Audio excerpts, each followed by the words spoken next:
खुदावन आपके साथ हो। आज 30 अगस्त सन 2019 की सुबह की दुआ और चाय की प्याली में आपको खुशामदीद। लतूरियाई साल के मुताबिक आज की हमारी पहली तलावत मुक़द्दस पौलुस रसूल का तसलोनिकियों के नाम पहला ख़त, उसका 4 बाब, उसकी पहली आयत मुबारका से लेकर 8वीं आयत मुबारका तक। आज का ज़बूर 97 उसकी पहली आयत मुबारका से लेकर दूसरी, फिर 5वीं और 6ठी, फिर 10वीं और फिर 11वीं और 12वीं। आज की अंजील मुक़द्दस मुताबिक मुक़द्दस मत्ती, उसका 25वां बाब, उसकी पहली आयत मुबारका से लेकर 13वीं आयत मुबारका तक।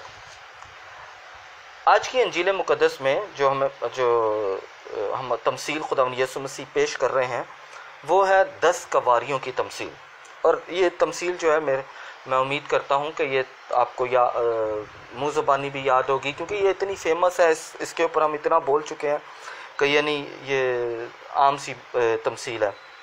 मगर इस तमसील के पीछे जो है वो बहुत सारी चीज़ें, क्योंकि तमसील जो है वो एक किस्म की कहानी है।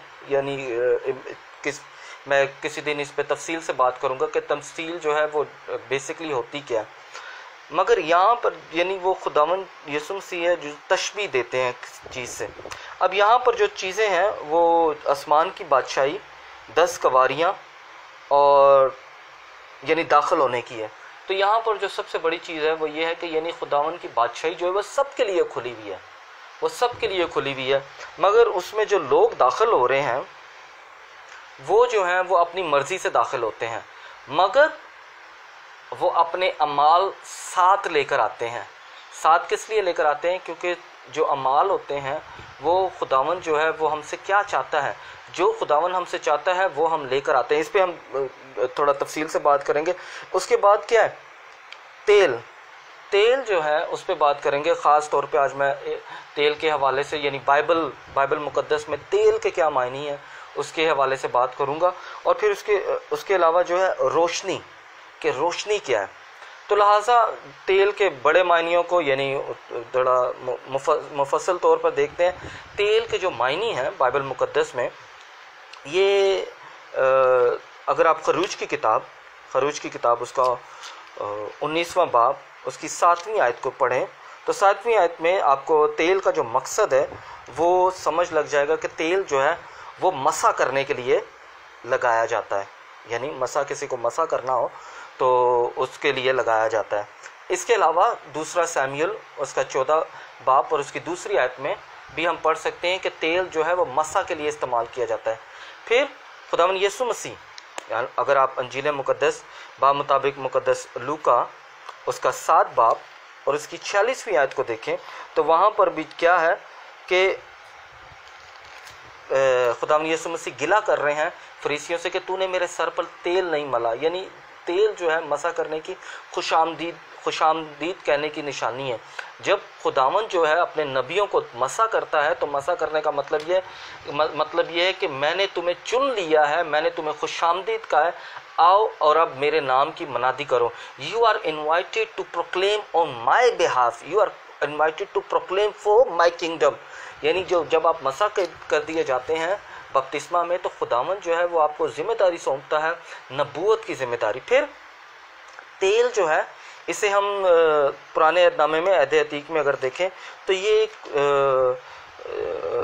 इसे हदिये के तौर पे भी इस्तेमाल किया जाता था। अगर दोबारा से आप जाके खरूज की अक़दस किताब उसका 29वां बाब और उसकी 40वीं आयत को देखें तो वहाँ पर साफ लिखा हुआ है कि यानी 40वीं आयत को अगर आप पढ़ें, और बर्रे के साथ ऐफा का 10वां हिस्सा भी मैदा जो चताई है जैतून के तेल से मला हुआ।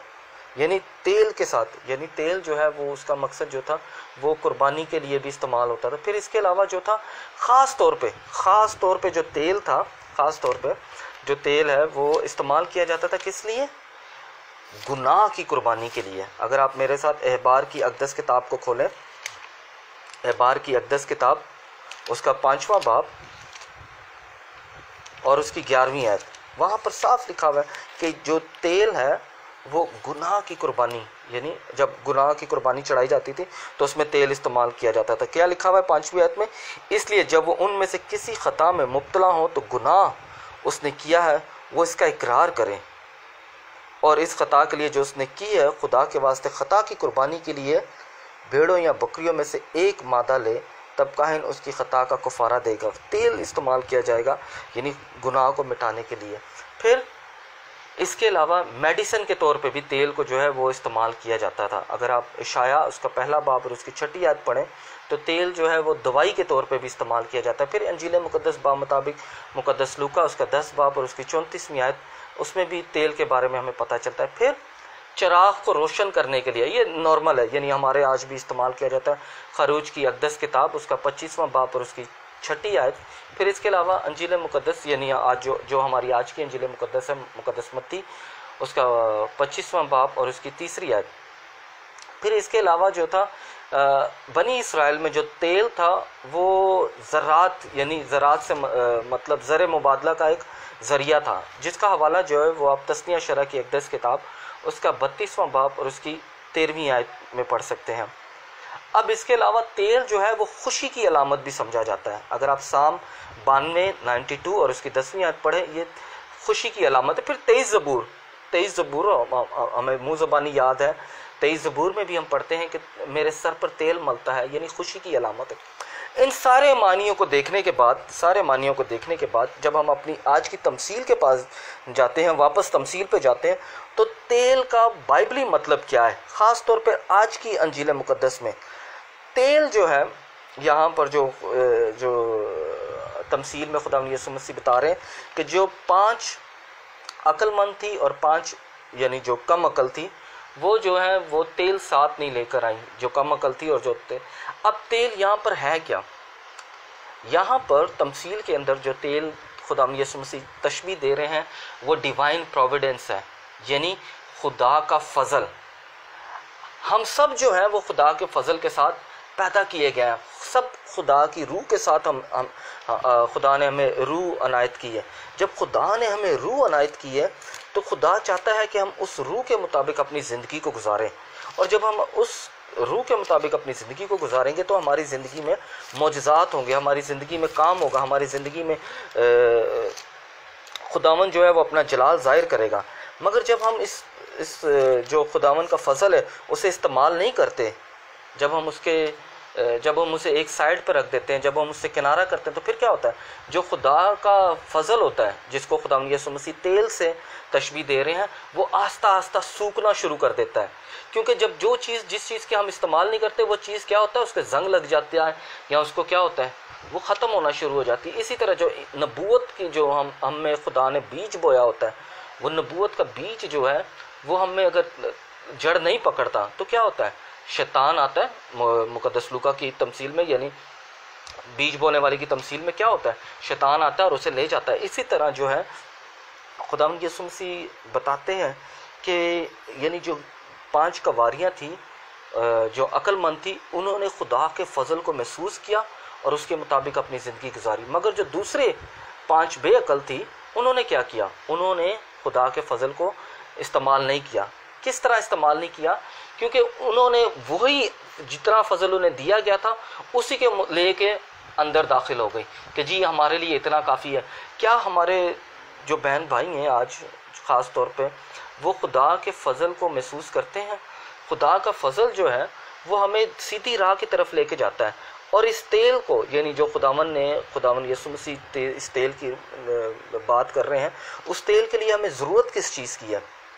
हमें मेरे साथ इब्रानियों के नाम ख़त उसका पहला बाब और उसकी 9वीं आयत में देखें, इस जो खुदावन ने हमें अपनी शम्मा यानी जो खुदावन के फ़ज़ल की शम्मा है वो रोशन करने के लिए जो हमें दी है, उसके लिए किस चीज़ की ज़रूरत है, उसके लिए सदाकत की ज़रूरत है, यानी सच की। आज हमारे बहन भाई जो हैं, ख़ास तौर पे हमारे खुद साख्ता पास्टर हजरात साहब जो हैं, क्या वो सदाकत की बात करते हैं? क्या यानी मैं बतौर एक मसीही क्या मैं सदाकत की बात करता हूँ, या मैं सिर्फ अपना फ़ायदा देखता हूँ जिससे मेरी ज़ात को फ़ायदा होगा? फिर मोहब्बत, क्या मैं अपने बहन भाई अपने आस पड़ोस वाले को माफ़ कर सकता हूँ? खुदावंद यीशु मसीह ने तो ये कहा कि तू अपने दुश्मन को माफ़ कर। क्या मैं अपने ही बहन भाई को माफ़ कर सकता हूँ कि नहीं कर सकता?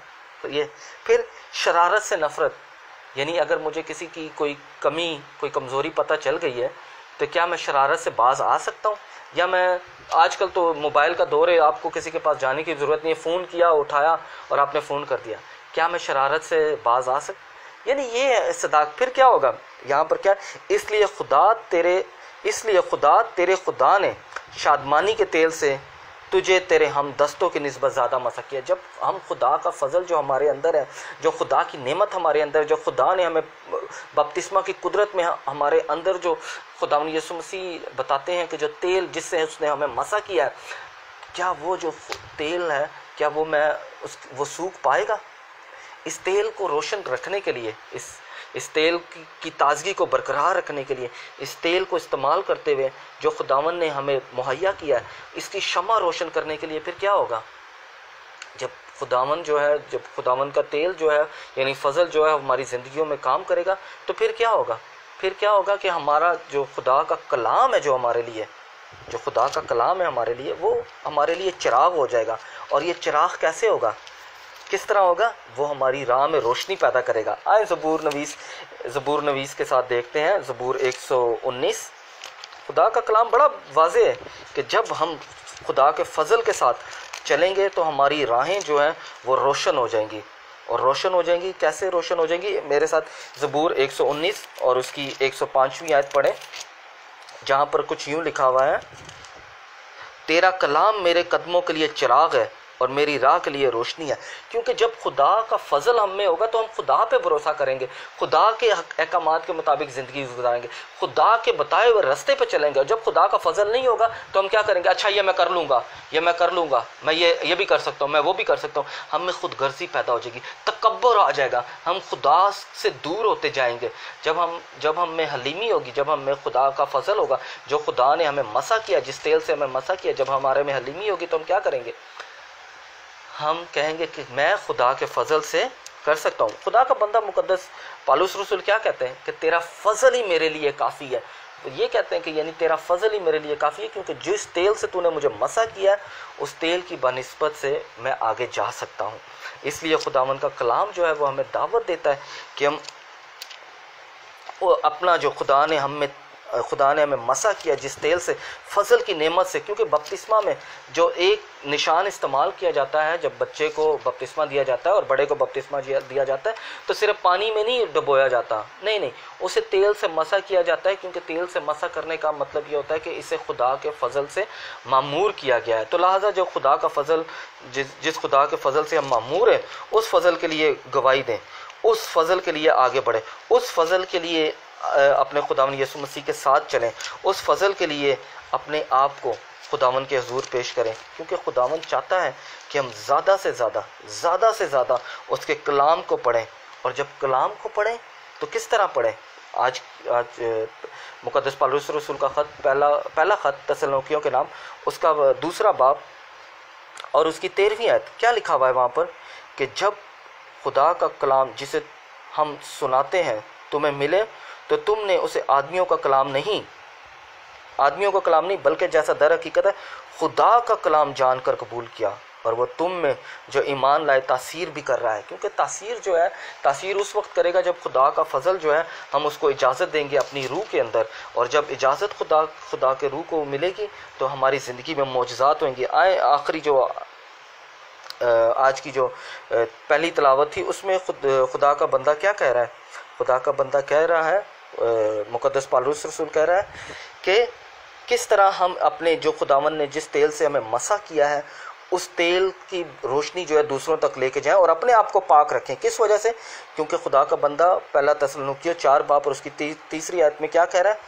खुदा की मर्ज़ी ये है कि, यानी खुदा की मर्ज़ी है कि तुम पाक हो। पाक मतलब तुम जो तेल जो खुदावन ने आपको दिया है, जो फजल खुदा ने आप पर अंडेला है, वो उस फजल के ज़रिए पाक रहो। हरामकारी से अपने आप को बाज़ रखो, क्योंकि हरामकारी जो है वो सिर्फ जिस्म की नहीं है, वो ख़यालात की भी है, वो नीयत की भी है, वो आँखों की भी है, वो हाथों की भी है, वो पैरों की भी है। तो लिहाजा हरामकारी से परहेज़ करो। लिहाजा मेरे बहनों और भाइयों, ये ज़रूरत इस चीज़ की है कि खुदा ने जो तेल हमें दिया है, जो खुदा ने हमें फ़ज़ल बख्शा है, जो खुदा ने हमें नेमत दी है, उस नेमत को कोई छीन ना ले हमसे। ख़ास तौर पे आजकल के जो खुद साख्ता पास्टर हजरात हैं, आए परहेज़ करें, क्योंकि खुदावन जो है उसने हमें ये फ़ज़ल बख्शा है कि हम कलाम की रोशनी के मुताबिक ज़िंदगी गुजार सकें। ज़बूर नवीस ने क्या खूब कहा है, ज़बूर 119 उसकी 105वीं आयत में, कि तेरा कलाम मेरे कदमों के लिए चिराग है। कलाम को जितना हम पढ़ेंगे, कलाम के साथ जितना वक्त गुजारेंगे, कलाम के जितने गहरे बेदों को जानेंगे, उतना खुदा जो है वो अपने इलाही तेल से हमें मसा करेगा। और खुदा का इलाही तेल ये है कि हम सदाकत, मोहब्बत और शरारत से परहेज़ करें, सदाकत की राह पर चलें, मोहब्बत से अपने बहन भाइयों को कबूल करें, माफ़ करें, रिश्तेदारों को माफ़ करें, और शरारत से बाज़ आएँ कि जो शरारत में जिससे किसी को नुकसान हो।